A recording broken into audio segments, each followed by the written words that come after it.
Now, in the last lesson, we saw the most basic type of JavaScript functions. And that is a way of allowing us to package a number of instructions into a block of code, which we can execute at once by using the name of the function. Now, if any of that was confusing, then I recommend reviewing the last lesson and playing around with the basic function yourself, either in the Chrome Developer Tools or through using Carol the robot, and just making sure that you fully understand what's going on before you proceed. Now, when I was little, my parents used to love buying these Neapolitan ice creams, which come in 3 flavors, right? Vanilla, strawberry, and chocolate. And I always thought it was really indecisive of them, instead of just picking your favorite flavor, right? But just like ice cream comes in 3 classic flavors, functions also come in 3 classic flavors.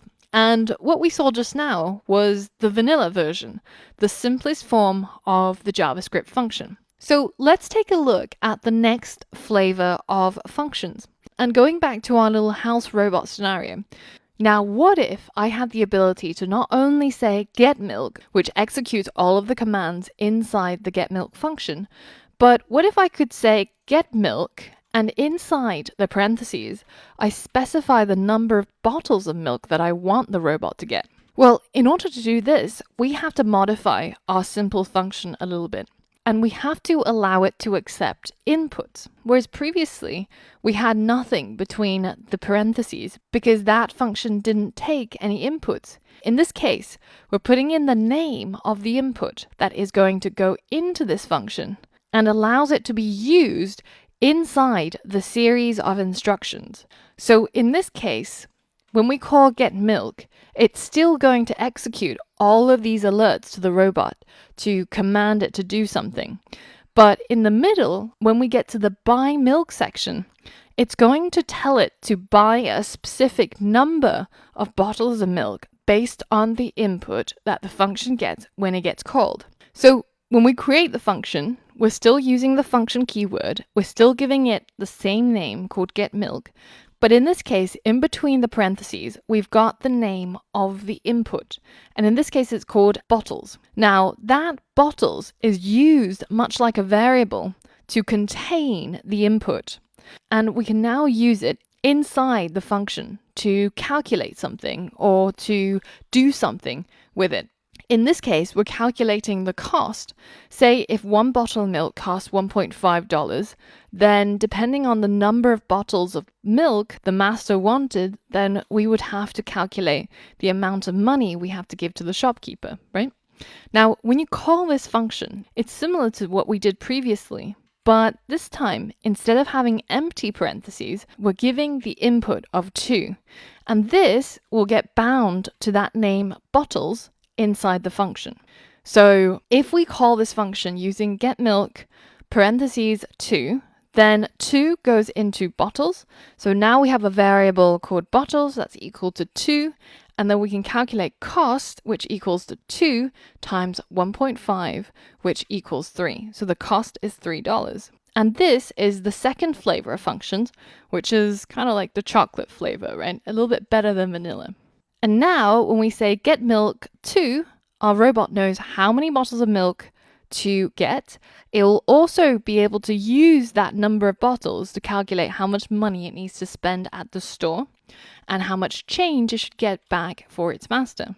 So we can use the input inside the block of code. So if we take a look at this inside our Chrome Developer Tools, if we modify our get milk function to take an input, say called bottles, now we're able to use this variable bottles inside the curly braces of this function.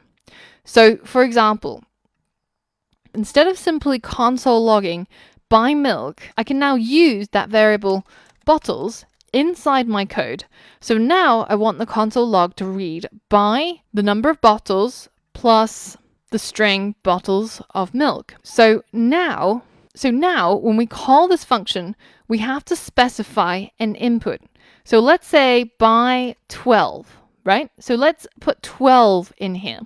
Now, once I hit run, you'll see that bottles now takes on the value of 12 and it gets placed inside this console log statement. So now if I hit Command K or Control K on Windows to clear the console, and I run the code inside my snippets, then you'll see that in addition to carrying out all the other commands, it also says buy 12 bottles of milk. And that 12 comes from the input that I used to call this function getMilk. Now, this is a really neat way of modifying your function so that it does more than simply repeating a bunch of code that you've packaged together. So as a challenge, I want you to change this code here to take money instead of bottles, and I want you to use it to calculate the number of bottles the robot is able to buy. So for example, if you gave your robot $10 and a bottle of milk costs $1.5, you should be able to modify your function to calculate how many bottles of milk the robot is able to buy based on the amount of money that you gave the robot.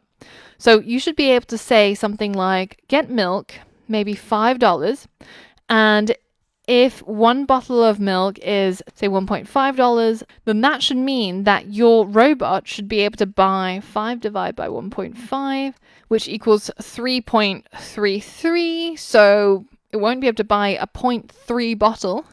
Nobody's going to let it slash a bottle of milk into a third, but it will be able to buy 3 bottles of milk back.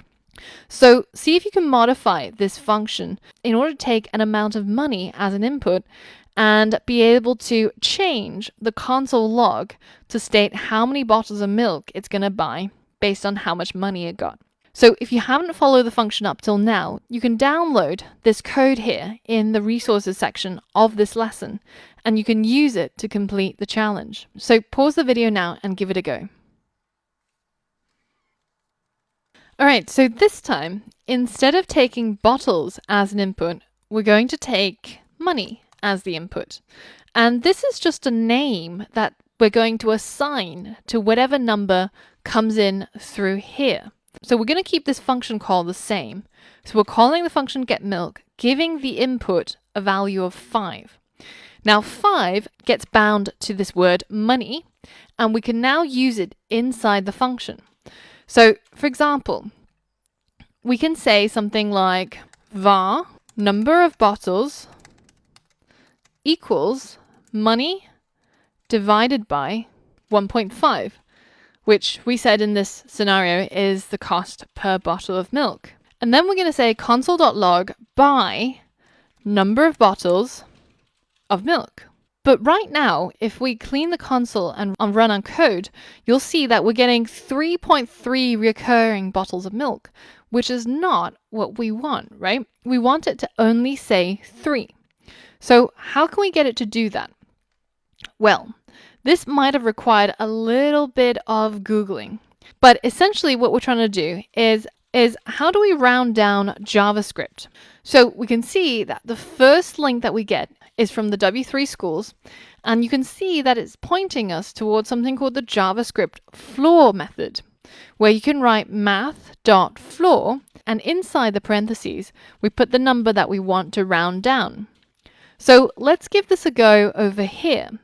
What if we said number of bottles equals math.floor, and then inside these round parentheses, we put in the number that we want to round down.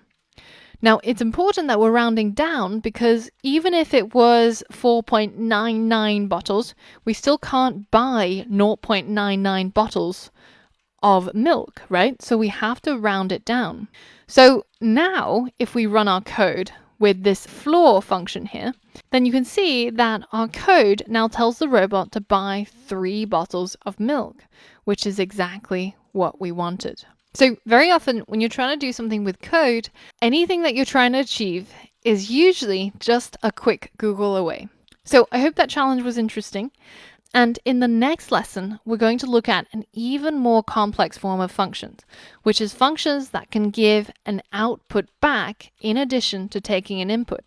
So for all of that and more, I'll see you on the next lesson.